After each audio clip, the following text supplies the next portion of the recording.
দেখ, তোদেরকে সবাইকে একটা পিডিএফ পাঠিয়েছি, তাই না? সবাইকে একটা পিডিএফ পাঠিয়েছি। সেটা কি দেখ, আজকে ক্লাস 12 এর ফার্স্ট ডে, ঠিক আছে তো? অ্যাকাউন্টেন্সির সিলেবাসটা নিয়ে ডিসকাশন করব। ক্লাস 12 এ যে অ্যাকাউন্টেন্সি সিলেবাস আছে, সেই সিলেবাসটা নিয়ে ডিসকাশন করব। কি, কি চ্যাপ্টার আছে? অ্যাকাউন্টেন্সির কি, কি চ্যাপ্টার করতে হবে আমাকে? কোন, কোন চ্যাপ্টারে কত নাম্বার আছে? কোন, কোন চ্যাপ্টার থেকে কতটা এমসিকিউ আসবে, কতটা এসএকিউ আসবে? কোন চ্যাপ্টার থেকে লং কোয়েশ্চেন আসবে? সমস্ত ডিসকাশন করব। ঠিক আছে তো? যেমন ক্লাস 11 এ যেমন একটা ফাইনাল অ্যাকাউন্ট কম্পালসারি ছিল 10 নম্বরের, না? 10 নম্বরের একটা ফাইনাল অ্যাকাউন্ট কম্পালসারি ছিল। এবার ক্লাস 12 এ এরকম কি কোনো চ্যাপ্টার আছে যেখান থেকে কম্পালসারি আসবে 10 নম্বরের অঙ্ক? এগুলো সব ডিসকাশন করব।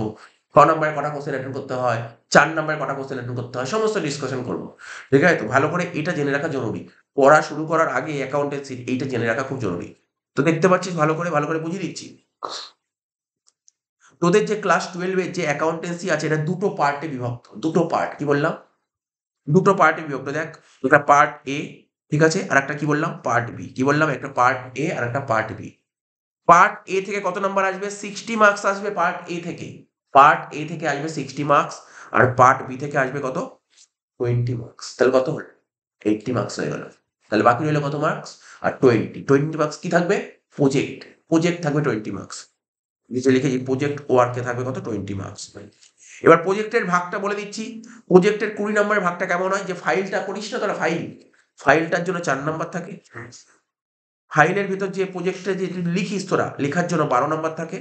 আর ভাইভাতে থাকে 4 নাম্বার। এই হচ্ছে 20। বোঝা গেল? এবার আমরা পড়ছি যে পার্ট এ তে কটা চ্যাপ্টার আছে? পার্ট এ তে মাত্র 4টে চ্যাপ্টার আছে। কি বললাম? পার্ট এ তে কটা চ্যাপ্টার আছে? 4টে চ্যাপ্টার। 4খানা চ্যাপ্টার আছে পার্ট এ থেকে। পার্ট এ তে তোর কটা চ্যাপ্টার আছে? 4টে চ্যাপ্টার। আর একটা কথা বলে দিচ্ছি, পার্ট এ তে যে তুই পড়বি না, বেসিক্যালি কি নিয়ে পড়বি জানিস তো? পার্টনারশিপ আর কোম্পানি। কি বললাম বল কথাটা?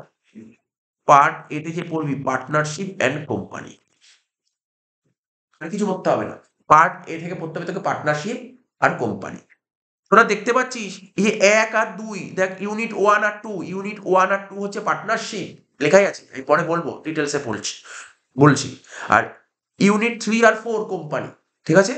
তাহলে তুই কি বুঝতে পারলি? হ্যাঁ স্যার, এটাই বুঝতে পারলাম যে পার্ট এ থেকে পড়তে হবে পার্টনারশিপ আর কোম্পানি। পার্টনারশিপ আর কোম্পানি থেকে 60 মার্কস আছে। ফার্স্ট ইউনিট কি আছে পড়ছি? Introduction to partnership. ফার্স্ট ইউনিটের নাম কি আছে? Introduction to partnership. ঠিক আছে? এখান থেকে 10 নাম্বার আসবে। এই চ্যাপ্টার থেকে 10 নাম্বার আসবে। এই 10 নাম্বারের মধ্যে কি আছে? 6টা কোশ্চেন আসবে 1 নাম্বারে। বুঝতে পারলি কি বললাম? 6টা কোশ্চেন আসবে 1 নাম্বারে। মানে কি আসবে? এমসিকিউ আর এসএকিউ মিলিয়ে। আর কি আসবে? একটা কোশ্চেন আসবে 4 নাম্বারের। একটা কোশ্চেন আসবে কত নাম্বারে? 4 নাম্বারের একটা কোশ্চেন আসবে। এবং অর্থাৎ এই যে ইন্ট্রোডাকশন টু পার্টনারশিপ, এখান থেকে 4 নম্বরের একটা অঙ্ক দেবে করতে। এখান থেকে 4 নম্বরের একটা অঙ্ক দেবে করতে। হ্যাঁ, কেউ যদি অঙ্ক না পারে, অঙ্কের সঙ্গে একটা থিওরি অর থাকবে। ঠিক আছে? একটা অঙ্কের সঙ্গে থিওরি অর থাকবে। নেক্সট চ্যাপ্টারের নাম কি? Reconstruction of partnership. প্রথমটা হলো পার্টনারশিপ ইন্ট্রোডাকশন, তারপর হচ্ছে রিকনস্ট্রাকশন অফ পার্টনারশিপ। এখান থেকে কত নাম্বার আসবে? 25 মার্কস। বুঝতে পারলি তো কত নাম্বার? 25 মার্কস আসবে। ভালো করে বুঝবো। এখান থেকে 9টা কোশ্চেন আসবে 1 নাম্বারের। মানে এমসিকিউ আর এসিকিউ। বুঝতে পারলি? 9টা কোশ্চেন আসবে 1 নাম্বার, 9 নাম্বার। 6 নাম্বারের একটা অঙ্ক আসবে। কি বললাম? 6 নাম্বারের একটা অঙ্ক আসবে। বুঝতে পারলি? কি বললাম? 6 নাম্বারের একটা অঙ্ক আসবে, যদিও এই অঙ্কের সঙ্গে একটা থিওরি অর পাবি। যদি অঙ্কের সঙ্গে থিওরি অর পাবো, তাহলে 6 নাম্বার হলো। আর একটা কোশ্চেন আসবে 10 নাম্বারে। কি বললাম? একটা কোশ্চেন আসবে 10 নাম্বারে, যার সঙ্গে কোনো থিওরি অর নেই। করতেই হবে তোকে 10 নাম্বার। কি বললাম বুঝতে পারলি? করতেই হবে 10 নাম্বারে। একটা অঙ্ক দেবে, একটাই করতে হবে। ঠিক আছে তো? 10 নাম্বার। টোটাল 25 নাম্বার হলো। এবার এখানে বলে দিই, এই চ্যাপ্টারের মধ্যে রিকনস্ট্রাকশন অফ পার্টনারশিপ এর মধ্যে বেসিক্যালি তোকে কি, কি শিখতে হবে? ছোট করে লিখছি, এডিএম মানে অ্যাডমিশন। অ্যাডমিশন। কি বললাম? কি শিখতে হবে? অ্যাডমিশন। অ্যাডমিশন মানে বুঝিস? আমি তোকে পার্টনারশিপ বলবো। পার্টনারশিপ এখনই তো ক্লাস আরম্ভ করবো। পার্টনারশিপ, পার্টনার কাকে বলে? পার্টনার বলতে কি বুঝিস? তোরা তো ক্লাস 11 এ বিজনেস স্টাডিজ পড়লি, মনে পড়ে না? অংশীদারি কারবার পড়েছিলি? ওটাই তো পার্টনারশিপ। দুজন মিলে যখন বিজনেস করে, ওটাই তো পার্টনারশিপ। কি? দুজন বা তার বেশি ভাবে বিজনেস করলে তাকে পার্টনারশিপ বলে। কি তাকে পার্টনারশিপ বলে? বোঝা গেল তো? তাকে পার্টনারশিপ বলে। এবার তোকে বলছি, দুজন মিলে বিজনেস করছে। এবার ধর ওই বিজনেসে অন্য একজন বলল, আমি তোমাদের সঙ্গে বিজনেস করতে চাই। হয়ে গেল অ্যাডমিশন। হয়ে গেল অ্যাডমিশন। হয়তো 3 জন বিজনেস করছিল, একজন বললো না আমার বয়স হয়ে গেছে আমি ব্যবসা করবো না, আমি ব্যবসা থেকে বেরিয়ে যাবো, তাহলে কি বললো? তাকে বলে রিটায়ারমেন্ট। বোঝা গেল? 3 জন বিজনেস করছিল, একজন ধর মারা গেল, কি বলে? ডেথ হবে বলে। তাহলে কি বুঝতে পারলি? কি টপিক আছে এখানে? অ্যাডমিশন আছে, রিটায়ারমেন্ট আছে, আর ডেথ আছে। আমি প্রথম দিনই তোকে বলে দিচ্ছি এবছর 10 নম্বরের কোন অঙ্কটা দেবে এবছর। তোর যে পরীক্ষা দিতে যাবি 2025 এ কোন অঙ্ক দেবে আমি বলে দিচ্ছি, 10 নম্বরের অ্যাডমিশন দেবে। তোদের পরীক্ষায় অ্যাডমিশন দেবে 10 নম্বরে, বলে দিলাম। এখনই বলে দিলাম, আজকে দাঁড়িয়ে এখানে বসে বলে দিলাম ফাইনালে অ্যাডমিশনই দেবে 10 নম্বরের। ঠিক আছে তো? স্যার, বোঝা গেল কি বললাম? তাহলে এই 3 চ্যাপ্টার আছে, এখানে তো 3 টে টপিক আছে, অ্যাডমিশন, রিটায়ারমেন্ট, ডেথ।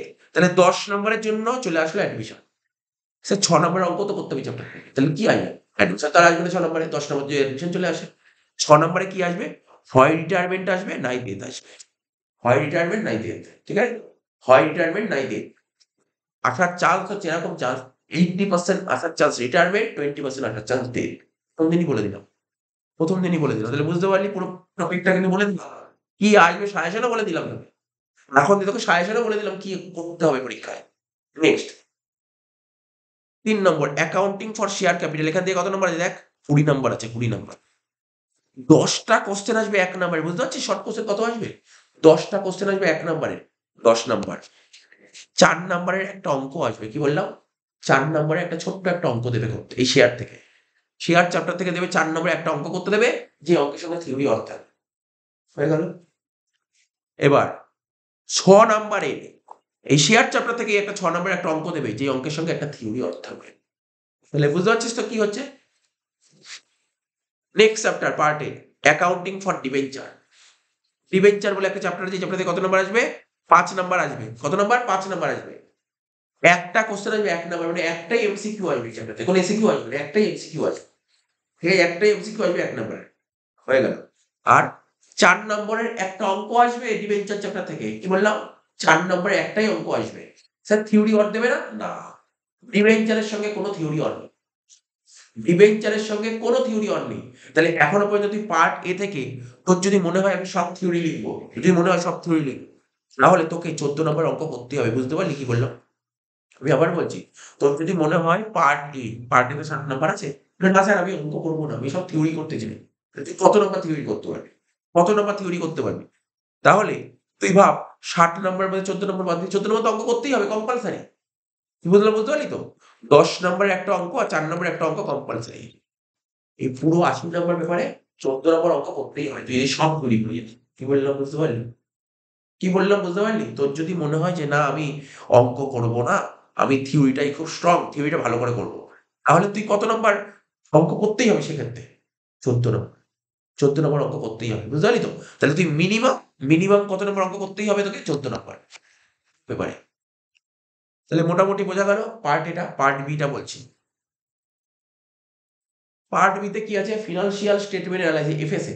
এফএসএ টপিকটা হচ্ছে এফএসএ। কি ফার্স্ট চ্যাপ্টারের নাম কি? Analysis of financial statement. এখান থেকে কত নম্বর আসবে টোটাল? 12 নম্বর। দেখেছিস তো টোটাল কত নম্বর আসছে? 12 নম্বর আসবে, 12 নম্বর। একটা কোশ্চেন আসবে 1 নম্বরের। কি বুঝতে পারলি? 8টা শর্ট কোশ্চেন আছে চ্যাপ্টার থেকে। টোটাল 12 নম্বরের মধ্যে 8টা শুধু শর্ট কোশ্চেন দেবে। এমসিকিউ আর সিকিউ মিলিয়ে। আর একটা কোশ্চেন দেবে 4 নম্বরে। কি দেবে? একটা কোশ্চেন 4 নম্বরে একটা কোশ্চেন দেবে। অর্থাৎ রেশিও অ্যানালাইসিস থেকে 4 নম্বরে একটা অঙ্ক দেবে। তার সঙ্গে থিওরি অর দেবে। ঠিক আছে? হ্যাঁ, রেশিও অ্যানালাইসিস অঙ্ক দিতে পারে 4 নম্বরে, বা কম্পারেটিভ বলে একটা চ্যাপ্টার আছে ওখান থেকেও 4 নম্বরের অঙ্ক দিতে পারে। ঠিক আছে? বলে দিলাম 12 নম্বর। ক্যাশ ফ্লো স্টেটমেন্ট এখান থেকে 8 নাম্বার আসবে। দুটো কোশ্চেন আসবে 1 নম্বরের, দুটো কোশ্চেন আসবে 1 নম্বরের। 2 নাম্বার শর্ট কোশ্চেন, আর একটা কোশ্চেন আসবে 6 নম্বরের। তোকে 6 নম্বরের একটা ক্যাশ ফ্লোর অঙ্ক করতে দেবে, অঙ্কের সঙ্গে থিওরি অঙ্ক থাকবে। তাহলে তুই কি বুঝতে পারলি পুরো পেপারের মধ্যে? তোর যদি মনে হয় তুই সব থিওরি লিখবি, তাহলে তোকে মিনিমাম কত নম্বর অঙ্ক করতেই হবে? 14 নম্বর অঙ্ক করতেই হবে। মানে এই 14 নম্বর অঙ্কের সঙ্গে কোনো থিওরি অর নেই। আর এখানে এই যে পার্ট বি আমি তোকে বললাম না, তোদের সঙ্গে বললাম না পার্ট বি, দেখতে পাচ্ছিস তো? এই যে পার্ট বি তে যে চ্যাপ্টারটা বললাম, analysis of financial statement, cash flow statement. ঠিক আছে? তুমি যদি এই টাইপের অঙ্কগুলো করতে পারো ভালো। যদি এটা করতে না পারো তার সঙ্গে পার্ট সি থাকে, অর থাকে। কি বললাম বুঝতে পারলি কোশ্চেন পেপারটা? তো কোশ্চেন পেপার থাকবে part A, part B, part C. এটা তো করছি 60 নাম্বার। বি অর সি যে কোনো একটা করো, বি অথবা সির মধ্যে যে কোনো একটা। বিটা তো তোর অ্যাকাউন্টেন্সের পার্ট, যেটা বললাম সিটা না পুরোপুরি কম্পিউটারের পার্ট, সিটা পুরোপুরি কম্পিউটারের পার্ট। স্যার আপনি কি করাবেন? আমি বি করাবো, সি করাবো না। সবাই বি করে, কেউ সি করে না। ঠিক আছে তো? হয়ে গেল। এবার দেখ একটা সামারি করে দিয়েছি। পার্ট এ থেকে দেখ নিচে লেখা আছে পার্ট এ থেকে এমসিকিউ আর এসএকিউ মিলিয়ে, ঠিক আছে তো? 1 নম্বরে 26টা কোশ্চেন আছে পার্ট এ থেকে। আর 4 নম্বরে 3টে কোশ্চেন আর 6 নম্বরে 2টো কোশ্চেন। 1 নম্বরে 10টা সরি 10 নম্বরে একটা কোশ্চেন। ব্যাস। এই হলো পার্ট এ থেকে থাকে। আর পার্ট বি থেকে 1 নম্বরে 10টা থাকবে, 4 নম্বরে একটা থাকবে, 6 নম্বরে একটা থাকবে। ব্যাস। এই তো প্যাটার্ন। তাহলে বুঝতে পারলি তো ব্যাপারটা? বোঝা গেল? কি বললাম বোঝা গেল তো? ব্যাস আর কিছু নেই। এই সিলেবাসটা তোকে দিয়ে দিলাম। এই সিলেবাসটা যে পিডিএফটা অবশ্যই সামনে রাখবি। কারণ করার সময় সুবিধা হবে যে আমি বুঝতে পারবো এই চ্যাপ্টার থেকে আমার এত করে করতে হবে। এই অনুযায়ী তুই এগোতে পারিস। প্রতিটা চ্যাপ্টারই খুব লেন্দি চ্যাপ্টার। প্রতিটা চ্যাপ্টারই খুব লেন্দি চ্যাপ্টার। ঠিক আছে তো? তো ঠিক আছে। আর বই কেনার দরকার নেই। অ্যাকাউন্টেন্সির বই আমরা যে বইটা দেবো সেই বই দিয়েই করতে হবে। ঠিক আছে তো? তো হয়ে গেল। আমাদের টার্গেট করতে হবে পুরো সেপ্টেম্বর মাসের মধ্যে, সেপ্টেম্বর মাসের মধ্যে পুরো অ্যাকাউন্টেন্সির কোর্স কমপ্লিট করতে হবে। ঠিক আছে? তো চ আজকে ফার্স্ট চ্যাপ্টারটা স্টার্ট করে দিচ্ছি।